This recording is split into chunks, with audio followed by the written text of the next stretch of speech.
Búast má við holskeflu af kórónuveirusmitum þegar ráðist verður í aflétting á sóttvarnatakmörkunum, segir umdæmislæknir sóttvarna á höfuðborgarsvæðinu. Hún óttast að smitin lami heilsugæslustöðvar á landsbyggðinni. Utanríkisráðherra Rússlands segir að Atlantshafsbandalagið hafi ekki orðið við helstu kröfum Rússa í Úkraínudeilinni. Þeir séu þó tilbúnir til frekari samningaviðræðna. Nærri 170 manns hafa farið í endurhæfingu á Reykjalundi vegna langtíma áhrifa Covid. Einn þeirra segist hafa verið kominn í algjört þrot áður en hann leitaði sér hjálpar. Alþingi samþykkti í dag tillögu forsætisráðherra um breytta skipan ráðuneyta. Viðbótarkostnaður getur numið 1770 milljónum á kjörtímabilinu. Eigendur tíkarinnar Pílu voru fegnir að endurheimta hana í gærkvöld. Hún hafði verið týnd í tæpar 3 vikur þegar henni var bjargað úr sjálfheldu á Klettasillu.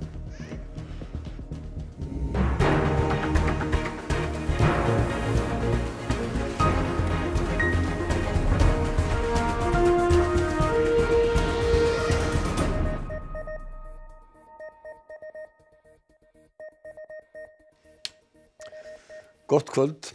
Viðbúið er að holskefla verði af smitum vegna afléttingar sóttvarnaaðgerða, segir umdæmislæknir sóttvarna á höfuðborgarsvæðinu. Hún óttast að sumar heilsugæslustöðvar á landsbyggðinni verði óstarfhæfar vegna fjölgunar smita. Kona á níræðisaldri lést á legudeild Landspítalans í gær af völdum Covid. Þá var metdagur í fjölda innlendra kórónuveirusmita 1567 smit. 33 liggja inn á spítalanum með Covid og eru 3 þeirra á gjörgæslu. Heilbrigðisráðherra lét lítið upp efni afléttingaráætlunar sóttvarnaaðgerða á Alþingi í dag í umræðum sóttvarnir og takmarkanir. Við erum á miklum tímamótum og það er fullt tilefni til þess að vera bjartsýn.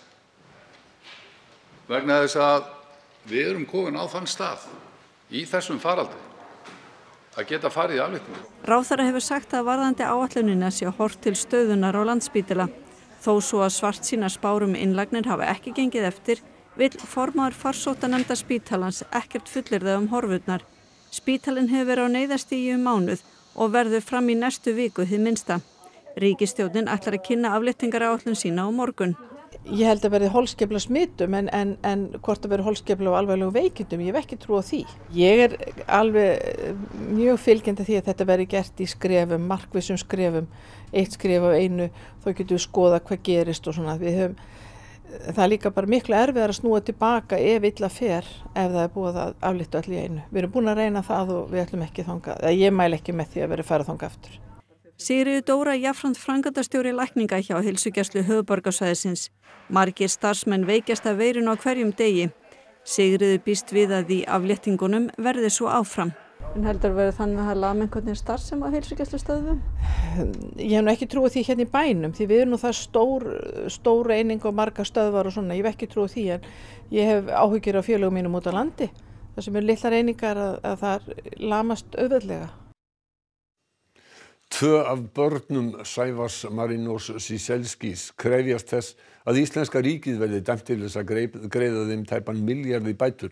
Aðalmeðferð verður á morgun í héraðsdómi Reykjavíkur. Þau vísa til laga sem Alþingi samþykkti eftir að Hæstiréttur sýknaði sakborninga í Guðmundar- og Geirfinnsmálum. Íslenska ríkið greiddi í byrjun árs 774 milljónir til þeirra sem voru sýknaðir í málinu og til maka og barna þeirra 2 sem þá voru látnir. Bæturnar útilokuðu ekki að hægt yrði að höfða dómsmál vegna frekari bóta. Rússnesk stjórnvöld segja Atlantshafsbandalagið ekki mæta kröfum þeirra í öryggismálum í Úkraínudeilunni en ætla þó að fara yfir svör bandalagsins sem bárust í gær í rólegheitum. Rússar fengu í gær skrifleg svör við ýmsum kröfum sínum til Atlantshafsbandalagsins og sögðu greinilegt að ekki væri vilji til að uppfylla þær. Þeir eru þó tilbúnir til frekari samningaviðræðna við Vesturveldin. Meðal krafna Rússa er að Úkraína gangi aldrei í bandalagið. Эти бумаги у президента, конечно же, потребуется какое-то время, чтобы их проанализировать. Не будем спешить с какими-то заключениями. Что касается содержания документа, там есть реакция, которая позволяет рассчитывать на начало серьезного разговора, но по второстепенным вопросам. По главному вопросу в этом документе реакции позитивной нет. Utanríkisráðherra Rússlands var ómyrkur í máli í gær áður en svörin bárust. Если конструктивного ответа не последует, и Запад продолжит свой агрессивный курс, то Москва, как не раз заявлял президент, предпримет необходимые ответные меры. Rússar eru sagðir vera með 100.000 hermenn við landamærin að Úkraínu og óttast Atlantshafsbandalagið að innrás sé yfirvofandi. Þá eru að byrja heræfingar allt í kringum Úkraínu. Stjórnvöld í Rússlandi hafa ítrekað sagt að þau séu ekki að skipuleggja innrás. Sérfræðingar hafa reynt að lesa í stöðuna og hafa embættismenn í Úkraínu sagt að rússneska herliðið við landamærin sé ekki nógu fjölmennt til að gera innrás og reyna að ná öllu landinu á sitt vald. Austurhluti Úkraínu er á valdi aðskilnaðar sinna sem njóta stuðnings Rússa og þarna er Krímskagi sem Rússar innlimuð árið 2014. Því hefur verið velt upp hvort Rússar séu ef til vill að búa sig undir að innlima austurhlutan eða gera það og taka líka yfir svæðið á milli hans og Krím. Þannig er þið búið að tengja þau svæði sem þeir ráða yfir. Fulltrúar Rússlands og Úkraínu funduðu í gær í París stöðuna í austurhluta Úkraínu og lýsti forseti Úkraínu því yfir í dag að fundurinn hefði gengið vel. Fulltrúarnir hittast í Berlín í næsta mánuði. Maður sem smitaðist í fyrstu bylgju og glímið við langtíma áhrif COVID segist hafa ætlað að taka þau á hnefanum en hafi gengið á vegg. Hann er einn þeirra 170 sem hafa farið í endurhæfingu síðan faraldurinn hófst. Bara svona smá sprettur á þrekhjóli að það kemur strax í öndunina og maður finnur fyrir því. Ólafur er 53 ára grunnskólakennari sem smitaðist í fyrstu bylgju faraldursins í lok mars 2020 og er enn að súpa seyðið af því. Já, mann finnst þetta náttúrulega vera svolítið langur tími. Ólafur er í endurhæfingu á Reykjalundi í síðasta hópnum sem Reykjalundur hyggst taka á móti í bili vegna langtíma áhrifa COVID. Ætli maður hafi kannski ekki bara ætlað að gera þetta á hnefanum, bara ná úr sér, vera með hörkunni. En þetta var bara komið á það stig að það var bara þrot, bara algjört, bara ganga vekk. Á Reykjalund hafa á milli 160 og 170 leitað síðan faraldurinn hófst, en í dag eru 2 ár síðan óvissustigi var fyrst lýst yfir vegna COVID-19. Aðsóknin hefur nú verið nokkuð jöfn en heldur dregið úr henni eftir Omikron kom til skjalana. Flestir sem hafa leitað þangað eru á aldrinum 50 til 70 ára en aldursdreifingin er alveg frá 18 ára og upp úr. Einkennin eru margvísleg en Stefán segir að þreyta sé ábyrjandi, mæði, orkuleysi, heilaþoka og lélegt andlegt úthald. Þetta lýsir sér náttúrulega algjörlega sem þrekleysi, óbúðslegu þrekleysi, úthaldsleysi. Það er stöðugt þreyttur og ef maður reynir eitthvað sérstaklega mikið á sig þá er manni refsað. Þá er maður bara sófadýr, maður bara hefur ekki orku til að framkvæma nokkuð hlut. Sjúklingarnir eru kallaðir í aðra skoðun eftir hálft ár til að kanna hvernig endurhæfingin reyndist þeim. Unnið að því að taka niðurstöðurnar saman. Dónika Kollega er 24 ára og smitaðist í október 2021. Hún fór á Reykjalund síðasta sumar. Ég veit ekki hvort ég sé eitthvað mikið betri en ég held að maður sé búin að sætta sig við nýja raunveruleikann þá. Ég tók eftir því núna í óveðrinu fyrir 2 dögum að lungun eru ennþá eins og þau voru. Það var rosa erfitt að ná andanum. Styrkurinn, þessi þreyta, hún er alveg ennþá til staðar. Finnar hafa áhyggjur af því að langtíma áhrif COVID gætu leitt af sér króníska sjúkdóma með tilheyrandi álag á heilbrigðiskerfið. Þetta er alveg hugsanlegt og það er mjög áhugavert það sem að Finnarnir eru að segja og þetta er að bergmála þær áhyggjur sem að komu mjög snemma fram að þetta gæti orðið langvinnt verkefni. Þetta snýst mjög mikið það samfélagslega séð að fólk missir starfsgetu. Og það verður kannski einhver mælikvarði á það hversu alvarlegt þetta vandamál er ef að fólk getur ekki snúið aftur til vinnu. Því að langflestir sem hafa verið á Reykjalundi eru jú á vinnufærum aldrei eins og maður segir. Ráðist verður í forvarnir og vitundarvakningu gegn kynferðisbrotum og kynbundnu ofbeldi og áreitni. Innanríkisráðherra hefur sett saman starfshóp sem á að efla samstarf lögreglu og þeirra sem vinna gegn ofbeldi, meðal annars á að efla þjónustu við þau sem verða fyrir kynferðisbrotum. Farið verður í fræðslu kynbundið ofbeldi, þá verður sérstaklega hugað að viðkvæmu fólki sem hættara er að sé beitt ofbeldi. Sigríður Björk Guðjónsdóttir, ríkislögreglustjóri, er formaður hópsins. Við heyrum mikla óánægju frá þolendum kynferðisbrota og viljum reyna að horfa dálítið heildstætt á þetta, þróa áfram lausnir þannig að íbúar sitji við sama borð og við séum að hlusta á okkar viðskiptafólk, finna út hvað við getum gert betur og öðruvísi og reyna bara að hlusta á okkar hóp og sérstaklega þá viðkvæma hópa. Hvernig getum við sniðið okkar þjónustu að þeirra þörfum, til dæmis bara með móttöku, hvort það þarf einhver önnur úrræði eða eitthvað slíkt. Svo er þetta fræðslan og kannski stóra máli er að tengja saman kerfið, að allir aðilarnir sem koma að þessum málum sé að tala saman og finna lausnirnar sem þarf, þannig að þolendinn sé ekki að þurfa að fara á marga staði eða fá misvísandi upplýsingar eða þess háttar. Næstu vikur hyggst starfsfólk Jafnréttisstofu banka upp á hjá öllu sveitarstjórnarfólki landsins og minna á mikilvægi þess að virða jafnrétti kynjanna við uppstillingar á framboðslistum fyrir komandi kosningar. Framkvæmdastjóri Jafnréttisstofu í Eyjafjarðarsveit til þess að færa oddvita sveitarstjórnar nammipoka. Heimsóknin hluti af játaki sem átak Jafnréttisstofu og nokkurra ráðuneyta og stofnana sem ætlað að auka fjölbreytni í framboði til sveitarstjórna. Við erum að vekja athygli á því að það eru sveitarstjórnarkosningar í vor og við auðvitað viljum tryggja fjölbreytileika í framboði á listum og hvernig stillt upp á lista. Að það sé í rauninni að endurspegla fjölbreytnina í samfélaginu.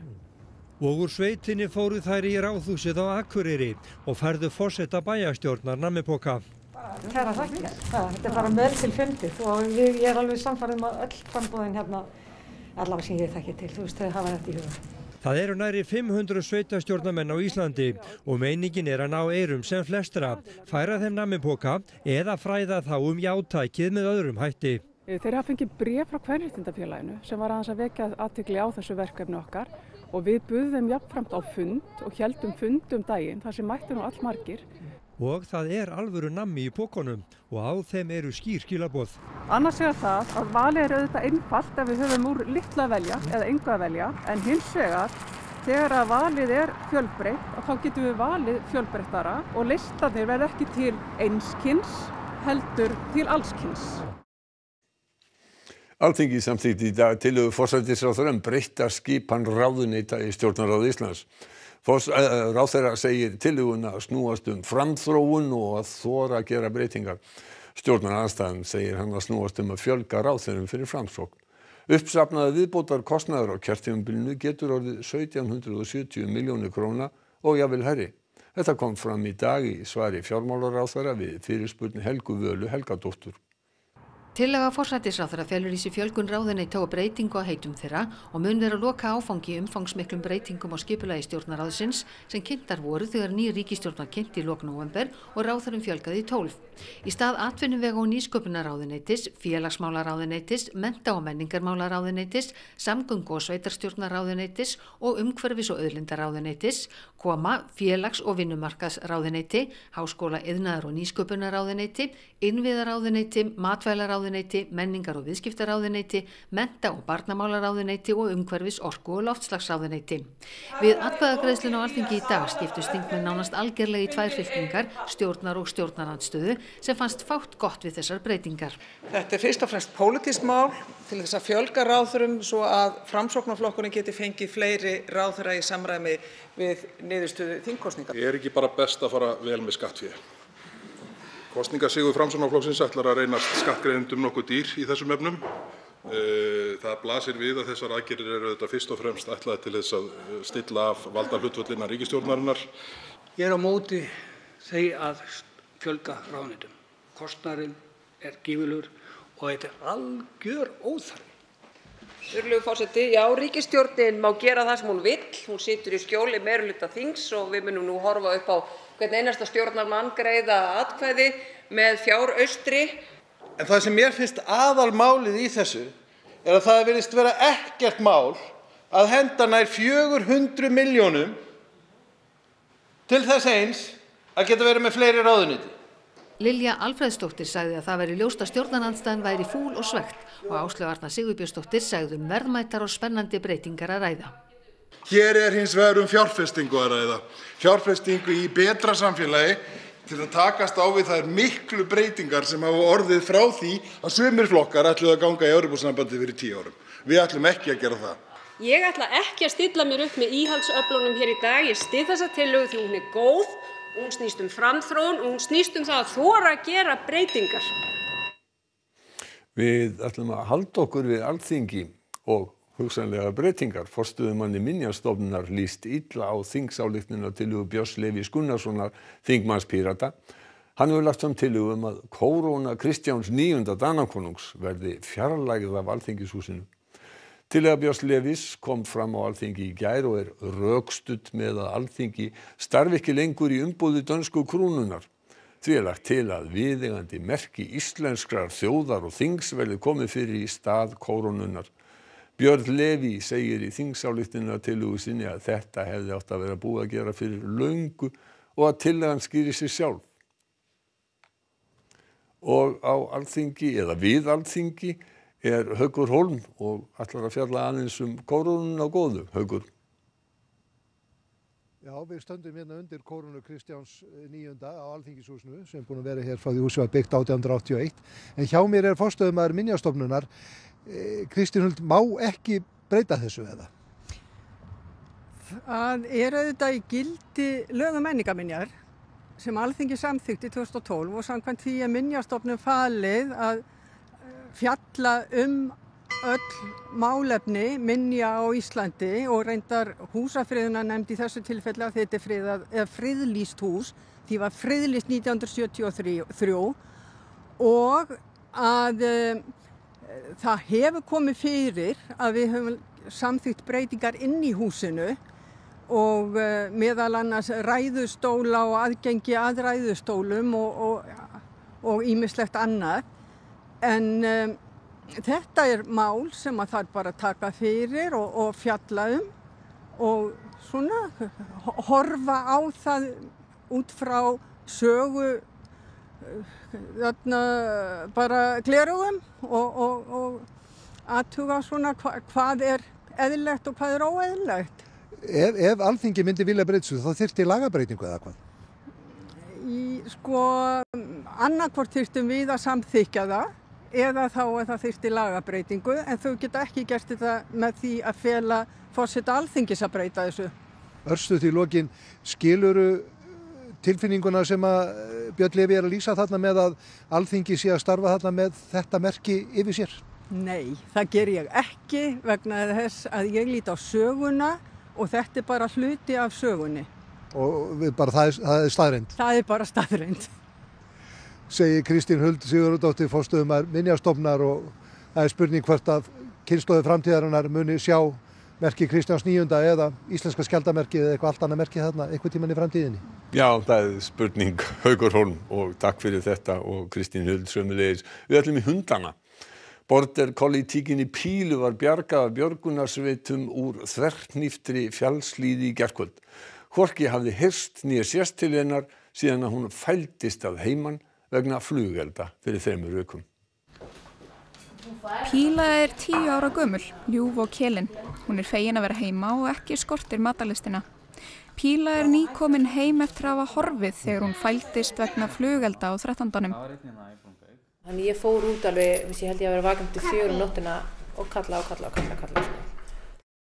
Umfangsmikil leit stóð yfir, allt þar til í gær þegar kajakræðari kom auga á hundinn í meira en 100 metra hæð. Þar var hún í sjálfheldu á klettasillu. Aðstæður voru erfiðar en frækið fjallafólk komst á endanum til Pílu sem hafði haldið sig inn í helliskúta. Góða kvöldið.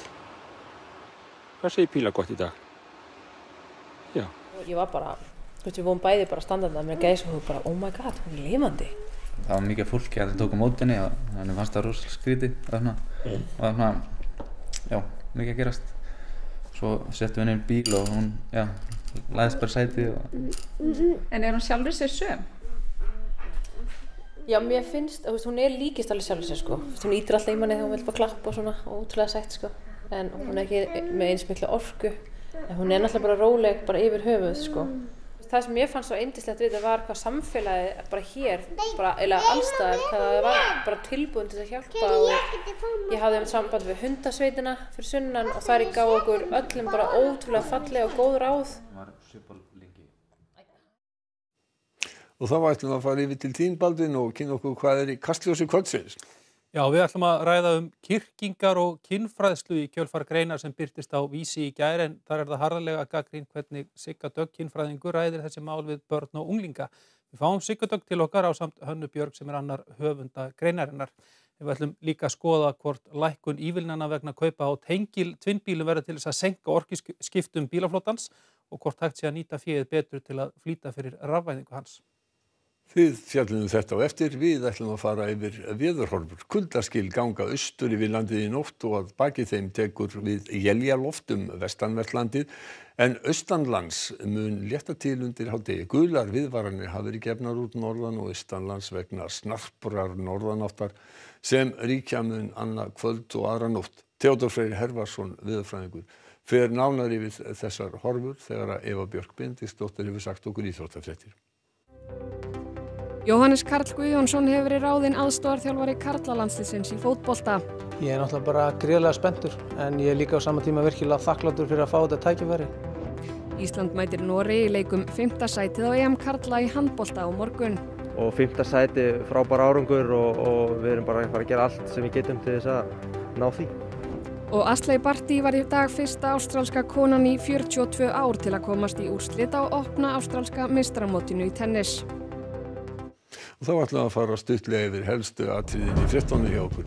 Búast má við holskeflu af kórónuveirusmitum þegar ráðist verður í afléttingu á sóttvarnatakmörkunum, segir umdæmislæknir sóttvarna á höfuðborgarsvæðinu. Hún óttast að smitin lami heilsugæslustöðvar á landsbyggðinni. Utanríkisráðherra Rússlands segir að Atlantshafsbandalagið hafi ekki orðið við helstu kröfum Rússa í Úkraínudeilunni. Þeir séu þó tilbúnir til frekari samningaviðræðna. Nærri 170 manns hafa farið í endurhæfingu á Reykjalundi vegna langtíma áhrifa COVID. Einn þeirra segist hafa verið komin í algjört þrot áður en hann leitaði sér hjálpar. Alþingi samþykkti í dag tillögu forsætisráðherra breytta skipan ráðuneyta. Viðbótarkostnaður getur numið 1770 milljónum á kjörtímabilinu. Eigendur tíkarinnar Pílu voru fegnir að endurheimta hana í gærkvöld. Hún hafði verið týnd í tæpar 3 vikur þegar henni var bjargað og sjálfheldu á Klettasíllu. Og næstu fréttir verða í sjónvarpi og útvarpi klukkan 10 í kvöld. Vefurinn RÚV uppfærður allan sólarhringinn. Þetta vitið þið allt og við ætla líka samt sem áður að minna ykkur á RÚV appið fyrir snjalltæki. Þessum fréttatíma er lokið og verið sæl.